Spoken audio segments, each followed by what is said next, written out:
চানা মশলার জন্য এখানে আমি একটা কড়াই নিয়েছি, দিয়ে দেবো তেল। রান্নার যে কোনো তেল দেওয়া যায়। দিয়ে দিলাম তেল, এখানে 2 টেবিল চামচ তেল দিয়েছি। দিয়ে দেবো এখানে একটা শুকনো লঙ্কা আমি ছিঁড়ে দিয়েছি 4 টুকরো করে।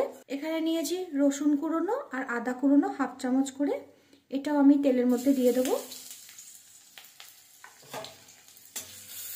কাঁচা গন্ধ চলে যাওয়া অবধি এটা ভাজবো আমি। আদা রসুনটা ভাজা হয়ে গেছে। এবার এর মধ্যে দিয়ে দেবো আমি 2টো মিডিয়াম সাইজের পেঁয়াজ, যেটা আমি কুচিয়ে রেখেছি।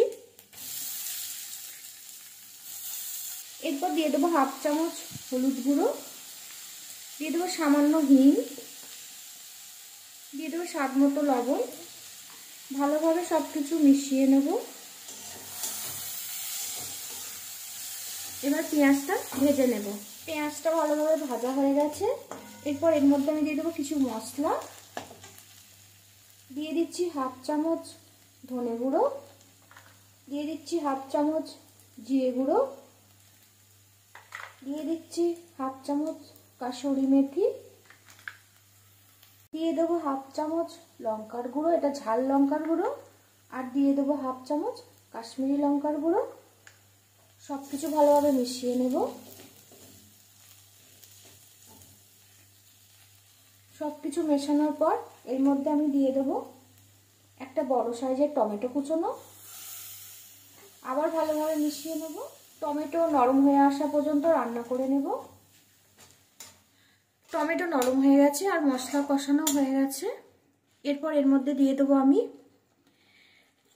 চানা মশলা, 2 চামচ চানা মশলা দিয়ে দিলাম। এটাও ভালোভাবে কষিয়ে নেব। 2 মিনিট মশলা কষিয়ে নিয়েছি, তেল ছেড়ে দিয়েছে মশলা, তার মানে ভালোভাবে কষানো হয়ে গেছে।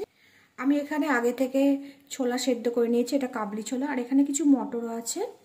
এগুলো আমি চায়ের লিকার আর হলুদ আর লবণ দিয়ে সেদ্ধ করে নিয়েছি। দিয়ে দেবো মশলার মধ্যে এটা। এর সঙ্গে কাবলি ছোলাটা ভালোভাবে মিশিয়ে নেব। চানা মশলাটা ভালোভাবে মিশিয়ে নিয়েছি। 5 মিনিটের জন্য ঢাকা দিয়ে রান্না করে নেব। 5 মিনিট হয়ে গেছে।